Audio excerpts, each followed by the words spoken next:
전 세계 모든 사람들이 거부하지만 아직도 본인의 나라가 최고라 생각하는 사람들이 있습니다.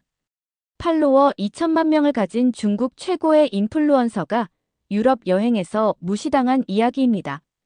그녀는 항상 한국을 무시하며 한국은 중국의 속국이다 라고 말했습니다. 하지만 유럽에서 겪은 경험은 그녀의 생각과 아예 달랐죠. 똑같은 아시아인인데도 여권 색깔 하나 때문에 이렇게 다른 대우를 받을 수 있다니 정말 믿기 어려울 정도예요.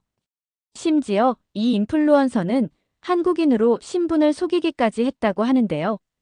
그 이유를 들으면 여러분도 깜짝 놀라실 겁니다. 지금부터 시작되는 이야기를 끝까지 들어보시면 우리나라 대한민국의 위상이 얼마나 높아졌는지 실감하게 되실 거예요. 중국 인플루언서가 경험한 한국의 위대한 이야기 지금 시작합니다.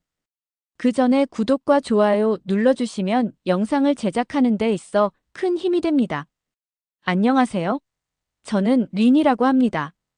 중국에서 뷰티와 럭셔리 분야로 활동하는 인플루언서예요.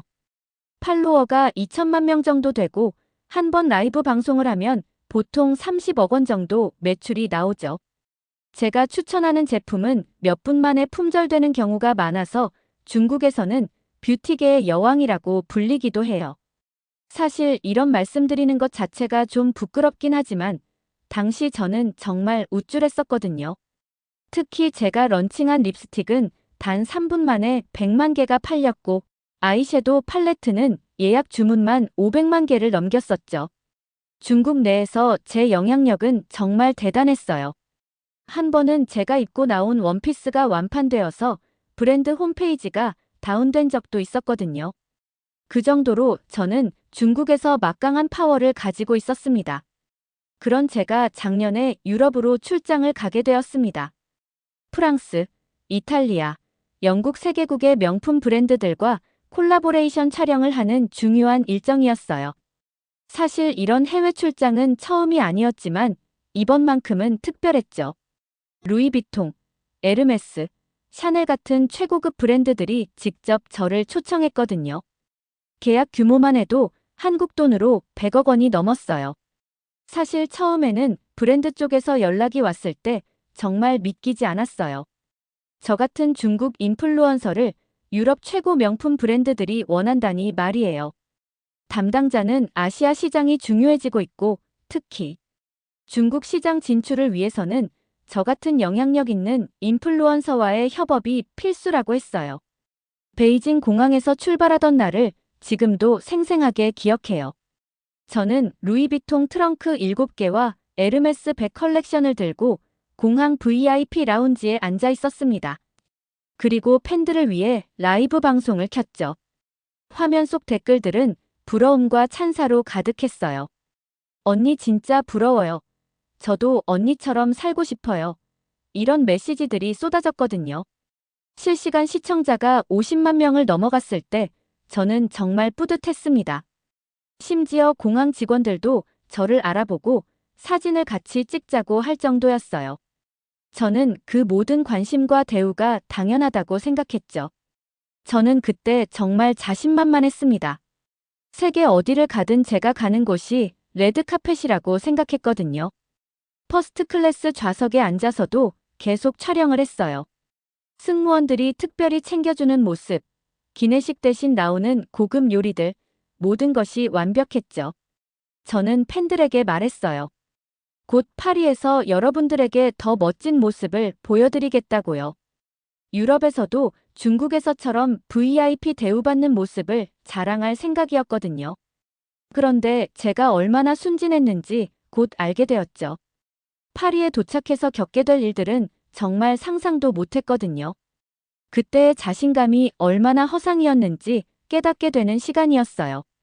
파리 샤를 드골 공항에 도착했을 때의 일은 지금 생각해도 악몽 같아요. 비행기에서 내려서 입국 심사대로 향했는데 저보다 뒤에 있던 한국 관광객들이 먼저 통과하는 거예요. 그것도 서류 확인 한 번 하고 도장 찍고 5분 만에 끝났죠. 저는 그 모습을 보면서 같은 아시아인이니까 저도 금방 통과하겠구나 싶었어요. 그런데 얼마나 큰 착각이었는지 몰랐죠. 한국인들은 정말 간단하게 통과하더라고요. 심지어 입국 심사관이 한국에서 오셨군요. 환영합니다. 이런 말까지 하면서 친절하게 응대하는 모습을 봤어요. 저는 그때 당연히 저도 비슷하게 대해줄 거라고 생각했거든요. 제 차례가 되자 입국 심사관이 제 중국 여권을 보더니 표정이 확 바뀌었어요. 마치 뭔가 문제가 있는 사람을 보는 것 같은 눈빛이었죠. 여행 목적을 물어보길래 비즈니스 출장이라고 설명했는데 믿지를 않는 거예요. 브랜드 콜라보 계약서를 보여줘도 은행 잔고 증명서를 내밀어도 계속 의심스럽다는 표정이었습니다. 심지어 제 인스타그램 팔로워 수를 확인하라고 해도 그냥 시큰둥하게 넘어가더라고요. 정말 당황스러웠어요. 똑같은 서류인데 왜 이렇게 다르게 보는 건지 이해할 수 없었거든요. 결국 별실로 안내되었어요. 거기서 무려 6시간을 기다렸죠. 제 명품 가방들을 하나하나 뒤지고 휴대폰까지 검사했어요. 호텔 예약 확인서부터 시작해서 제가 가지고 온 모든 서류를 다시 검토했습니다. 심지어 제 웨이보 계정까지 확인하면서 정말 인플루언서가 맞는지 재차 확인하더라고요. 저는 그 과정에서 정말 굴욕적이라고 느꼈어요. 중국에서는 공항 VIP 서비스를 받으며 특별 대우받던 제가 여기서는 범죄자 취급을 받고 있는 거잖아요. 별실에서 기다리는 동안 정말 많은 생각이 들었어요. 이게 정말 맞는 건가 싶기도 하고 억울하기도 하고 그랬거든요. 그 과정에서 공항 직원 한 명이 조용히 말해줬어요. 중국인 관광객들 때문에 절차가 까다로워졌다고 하더군요. 최근 들어 문제를 일으키는 경우가 많아서 더 엄격하게 심사한다는 거였죠. 가짜 서류를 가지고 오거나 불법 체류 목적으로 오는 사람들이 많다고 했어요. 심지어 관광 목적이라고 하고 와서 불법으로 일하거나 체류 기간을 위반하는 경우도 빈번하다고 하더라고요.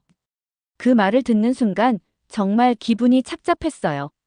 저는 정당한 비즈니스 목적으로 왔는데 다른 사람들 때문에 이런 취급을 받아야 하는 건가요? 이게 정말 공정한 건지 의문이 들었어요. 결국 통과는 했지만 예정된 첫날 촬영 일정은 모두 취소되었습니다. 브랜드 담당자들에게 연락해서 사정을 설명해야 했고 일정을 모두 뒤로 미뤄야 했어요. 제가 중국에서 누리던 그 화려한 대우와는 정반대의 상황이었죠. 그때부터 뭔가 불길한 예감이 들기 시작했습니다. 이게 시작일 뿐이라는 걸 그때는 몰랐어요. 호텔로 향하는 택시 안에서 저는 정말 많은 생각을 했어요. 과연 앞으로 어떤 일들이 기다리고 있을까 하는 걱정이 들었거든요. 다음 날 샹젤리제 거리의 루이비통 매장에 갔을 때의 일이에요. 매장 입구에서 직원이 저를 막더라고요. 예약 고객만 입장할 수 있다면서 말이죠. 저는 브랜드와 콜라보 약속이 있다고 설명했는데도 일단 기다리라고만 하더군요. 사실 저는 이미 담당자와 연락도 했고 모든 준비가 되어 있는 상태였어요. 그런데도 입구에서 30분 넘게 기다려야 했죠. 그런데 바로 그때 제 뒤에 한국인 커플이 왔어요. 예약이 있냐고 물어보니까 없다고 대답했는데 직원이 괜찮다면서 바로 안내하는 거예요. 한국에서 오셨군요. 정말 반갑습니다. 이런 인사까지 하면서 정말 극진하게 모시더라고요. 저는 그 순간 정말 당황했어요. 같은 아시아인인데 왜 이런 차별을 받아야 하는 건지 이해할 수 없었거든요. 결국 30분을 기다린 후에야 매장에 들어갈 수 있었는데 그마저도 직원 한 명이 계속 따라다니면서 감시하는 느낌이었어요. 마치 제가 뭔가를 훔칠 것 같다는 표정으로 말이죠. 반면에 한국인 커플에게는 개인 쇼핑 어드바이저까지 배정해주면서 정말 극진하게 모시더라고요. 심지어 차까지 마시면서 편안하게 쇼핑할 수 있도록 배려해주는 모습을 봤어요. 저는 그 모습을 보면서 정말 억울했습니다. 에르메스에서는 더 심했어요. 제가 원하는 버킨백이 있냐고 물어봤더니 재고가 없다고 하더라고요. 그런데 바로 뒤에 들어온 한국인 여성분에게는 같은 제품을 보여주면서 친절하게 설명해주는 거예요. 저는 그 모습을 보고 정말 어이가 없었어요. 그래서 직원에게 방금 전에는 없다고 했는데 왜 다른 고객에게는 보여주냐고 물어봤죠. 그러자 직원이 당황하면서 변명을 늘어놓더라고요. 그 제품은 VIP 고객 전용이라면서 말이에요. 그러면서 한국 고객분들은 특별히 관리한다는 식으로 이야기하더군요. 저는 그때 정말 화가 났어요. 제가 VIP가 아니라는 건가요? 중국에서는 브랜드들이 저를 모시려고 난리인데 여기서는 일반 고객 취급도 못 받는 거예요. 심지어 제가 신용카드를 꺼내자 블랙카드인 걸 확인하고서야 태도가 조금 바뀌더라고요. 그래도 여전히 경계하는 눈빛은 사라지지 않았어요. 구매할 의향이 있냐고 계속 의심스럽게 물어보면서 말이죠. 반면에 한국인 고객에게는 가격 설명도 자세히 해주고 다른 색상도 보여주면서 정말 친절하게 응대하더라고요. 갤러리 라파에트에서도 마찬가지였어요. 계산할 때 제 중국 신분증을 보여주자 직원이 아 중국 하면서 표정이 변하더라고요. 그리고 면세 서류를 작성할 때도 다른 고객들보다 훨씬 까다롭게 확인했어요. 반면에 한국인 고객들에게는 정말 친절하게 응대하면서 한국 분이시네요. 환영합니다. 이런 말까지 하더라고요. 심지어 한국어로 간단한 인사말까지 하면서 서비스하는 모습을 봤어요. 감사합니다 같은 말을 한국어로 하면서 정말 극진하게 모시더라고요.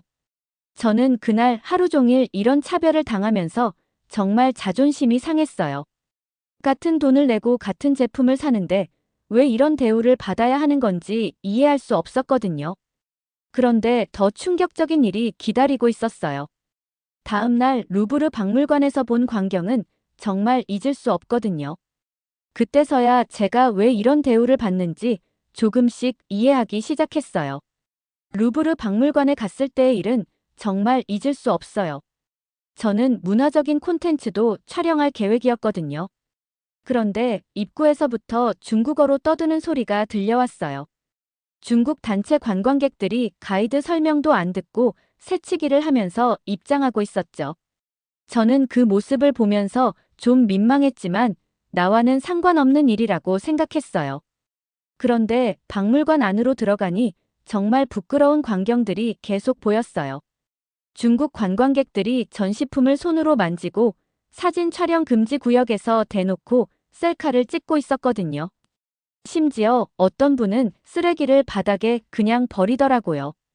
저는 그 모습을 보면서 정말 당황스러웠어요. 박물관 직원들이 제지에도 못 알아듣는 척하면서 계속 사진을 찍고 있었죠. 그러면서 중국어로 크게 떠들면서 다른 관람객들의 관람을 방해하고 있었어요. 정말 보기 민망한 수준이었습니다. 특히 모나리자 앞에서는 정말 심했어요. 셀카봉 사용이 금지되어 있는데도 아랑곳하지 않고 계속 사용하면서 다른 관람객들을 밀치고 있었죠. 박물관 직원이 제지에도 못 알아듣는 척하면서 계속 촬영을 강행했어요. 그 모습을 본 다른 관람객들이 또 중국인들이야 하면서 한숨을 쉬는 소리가 들렸어요. 심지어 어떤 서양인은 왜 저런 사람들을 들여보내는 거냐고 직원에게 항의하는 모습도 봤어요. 저는 그 순간 정말 부끄러웠습니다. 그런데 그와 정반대로 한국인 가족을 봤어요. 부모님과 아이들이 함께 온 것 같았는데 정말 조용하고 질서 있게 관람하고 있었어요. 아이가 소리를 낼 때마다 부모가 조용히 하라고 주의를 주고 전시품 앞에서도 다른 사람들을 배려해서 오래 머물지 않더라고요. 심지어 떨어뜨린 쓰레기를 주워서 쓰레기통에 버리는 모습까지 봤어요. 아이에게도 계속 예의범절을 가르치면서 다른 사람들에게 피해를 주지 말라고 조용히 말하더라고요. 정말 교육이 잘 되어 있다는 느낌이었어요. 저는 그 대조적인 모습을 보면서 정말 충격을 받았어요. 같은 아시아인인데 왜 이렇게 다를까요? 그때 처음으로 생각했어요. 혹시 우리가 받는 차별에는 이유가 있는 건 아닐까요? 단순히 편견이나 인종차별이 아니라 실제로 우리의 행동 때문에 생긴 결과는 아닐까 하는 생각이 들었거든요. 다른 서양인 관람객들도 한국인 가족에게는 미소를 지으면서 친근하게 대하는 모습을 봤어요. 반면에 중국 관광객들에게는 피하려고 하거나 짜증스러워하는 표정을 짓더라고요. 박물관을 나오면서 정말 부끄러웠어요. 저 역시 중국인인데 다른 사람들이 저를 그런 시선으로 볼 것 같아서요. 그런데 그때는 아직 제가 얼마나 큰 실험을 하게 될지 몰랐죠. 호텔로 돌아가는 길에 저는 정말 많은 생각을 했어요. 과연 이 모든 게 정말 단순한 편견일까 하는 의문이 들기 시작했거든요. 그래서 작은 실험을 해보기로 마음먹었어요. 그날 저녁 호텔로 돌아와서 정말 우울했어요. 계속해서 차별받는 느낌이 들어서 기분이 정말 나빴거든요. 그런데 문득 궁금해졌어요. 정말 국적 때문에 이런 대우를 받는 건지 확인해보고 싶었죠. 그래서 작은 실험을 해보기로 했어요. 혹시나 해서 제가 한국인이라고 말하면 어떻게 될까 하는 호기심이 생겼거든요. 다음 날 아침 파리의 유명한 레스토랑에 예약 전화를 걸어봤어요. 처음에는 중국에서 왔다고 했어요. 안녕하세요. 저는 중국에서 온 관광객인데 오늘 저녁 예약이 가능한가요? 하고 물어봤죠. 그러자 직원이 죄송하지만 오늘은 예약이 꽉 찼다고 하더라고요. 내일이나 모레도 어렵다면서 다음 주에나 가능할 것 같다고 했어요. 심지어 톤도 차가웠어요. 그래서 30분 후에 다시 전화를 걸었어요. 이번에는 한국에서 왔다고 했죠. 안녕하세요. 저는 한국에서 온 관광객인데 오늘 저녁 예약이 가능할까요? 하고 똑같이 물어봤어요. 그런데 놀랍게도 직원의 반응이 완전히 달랐어요. 네, 물론이죠. 몇 명이신가요? 바로 예약 도와드릴게요. 하면서 친절하게 응대하더라고요. 심지어 한국에서 오시는군요. 정말 반갑습니다. 이런 말까지 하면서 환영하는 분위기였어요. 저는 그 순간 정말 충격을 받았어요. 똑같은 사람이 똑같은 요청을 했는데 국적 하나만 바뀌었을 뿐인데 이렇게 다른 반응을 보이다니요. 그래서 더 확인해보고 싶어졌어요. 이번에는 직접 매장에 가서 실험해보기로 했죠. 다시 샹젤리제의 디올 매장에 갔어요. 이번에는 직원이 어느 나라에서 오셨냐고 물어볼 때 한국에서 왔다고 대답했어요. 그러자 직원의 표정이 환해지면서 한국분이시군요. 정말 반갑습니다 하면서 바로 VIP 라운지로 안내하더라고요. 차도 대접해주고 개인 쇼핑 어드바이저까지 배정해줬어요. 전날과는 완전히 다른 대우였죠.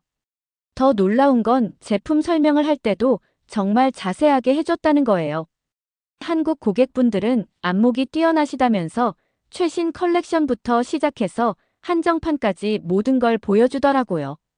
심지어 할인 정보까지 알려주면서 특별 서비스를 제공했어요. 저는 그 모든 대우를 받으면서 정말 복잡한 기분이었어요. 기분이 좋으면서도 한편으로는 죄책감이 들었거든요.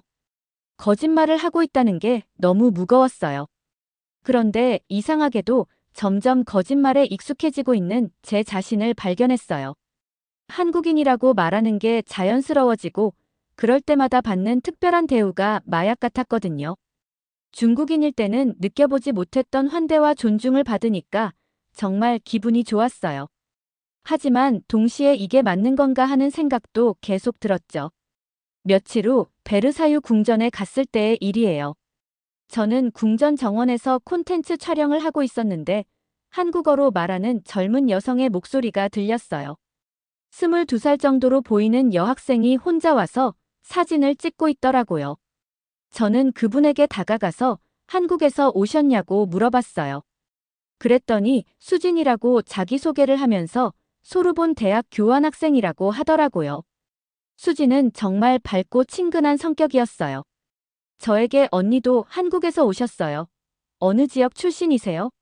라고 물어보더라고요. 저는 그 순간 정말 당황했어요. 구체적으로 어디 출신이냐고 물어보니까 대답하기가 어려웠거든요. 서울이라고 대답했더니 서울 어디냐고 또 물어보더라고요. 저는 점점 더 거짓말을 해야 하는 상황에 몰렸어요. 그런데 수진이 제 한국어를 이상하게 생각하기 시작했어요. 억양이 좀 다르다면서 혹시 중국에서 오래 살으셨냐고 물어보더라고요. 저는 그때 정말 식은땀이 났어요. 더 이상 거짓말을 계속할 수가 없겠더라고요. 그래서 결국 눈물을 흘리면서 수진에게 사실을 고백했어요. 저는 한국인이 아니라 중국인이라고 말이에요. 수진의 반응은 정말 예상과 달랐어요. 화를 내거나 실망하는 대신에 언니 왜 그렇게 힘들어하세요 하면서 오히려 저를 위로해 주더라고요. 그러면서 자기 어머니 이야기를 해줬어요. 어머니가 90년대에 유럽 여행을 갔을 때 한국인이라고 하면 사람들이 북한인이냐고 물어봤다는 거예요. 그때는 한국에 대해 아는 사람이 거의 없었다고 하더라고요. 하지만 지금은 완전히 달라졌다고 했어요. K-팝, K-드라마, 한국 영화 덕분에 한국에 대한 이미지가 정말 좋아졌다는 거죠. 수지는 제게 말했어요. 중국도 분명히 변할 수 있다고요. 개인 한 명 한 명이 바뀌면 전체 이미지도 바뀐다는 거였어요. 그 말을 듣는 순간 저는 정말 많은 생각이 들었어요. 제가 지금까지 한 행동들이 과연 옳은 건지, 그리고 앞으로 어떻게 해야 할지 말이에요. 수지는 저에게 용기를 줬어요. 언니가 영향력이 있는 사람이니까 먼저 변화를 이끌어보라고 하더라고요. 그러면서 자기도 한국인으로서 부끄러운 일들이 있었다고 했어요. 하지만 그때마다 더 나은 모습을 보여주려고 노력했다고 하더라고요. 저는 수진과의 대화를 통해서 정말 많은 것을 깨달았어요. 그리고 결심했죠. 이제는 진실을 말하겠다고요. 수진과의 만남 이후 저는 정말 많이 변했어요. 먼저 더 이상 한국인 행세를 하지 않기로 했죠. 그리고 중국 관광객들의 잘못된 행동을 보면 직접 나서서 제지하기 시작했어요. 런던에서는 버킹엄 궁전 앞에서 중국 관광객들이 무질서하게 행동하는 걸 봤어요. 쓰레기를 함부로 버리고 큰 소리로 떠들면서 다른 관광객들에게 피해를 주고 있었거든요. 심지어 어떤 분은 경비병 앞에서 장난스럽게 행동하면서 사진을 찍으려고 하더라고요. 다른 관광객들이 불쾌한 표정을 짓는 것도 보였어요. 저는 그분들에게 다가가서 중국어로 말했어요. 우리가 외국에 와서 이런 행동을 하면 중국 전체의 이미지가 나빠진다고요. 처음에는 누가 참견하냐는 식으로 반응했지만 제가 인플루언서라는 걸 알고 나서는 조금씩 들어주기 시작했어요. 저는 그분들에게 부탁했어요. 우리도 품격 있게 행동할 수 있다는 걸 보여달라고요. 그러자 놀랍게도 몇 분이 쓰레기를 주워서 쓰레기통에 버리시더라고요. 그리고 목소리도 낮춰서 대화하기 시작했어요. 저는 그 변화를 보면서 정말 희망을 느꼈습니다. 로마 트레비 분수에서도 비슷한 일이 있었어요. 중국 관광객들이 동전 던지기 대신에 쓰레기를 버리는 걸 봤거든요. 저는 그분들에게 올바른 방법을 알려드리고 쓰레기는 쓰레기통에 버려달라고 부탁했어요.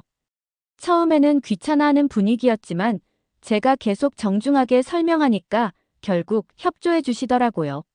심지어 어떤 분은 제 말을 듣고 나서 다른 중국 관광객들에게도 똑같이 주의를 주시더라고요. 그런 작은 변화들을 보면서 저는 희망을 느꼈어요. 변화는 정말 가능한 일이라는 걸 깨달았거든요. 이탈리아에서는 더 놀라운 일이 있었어요.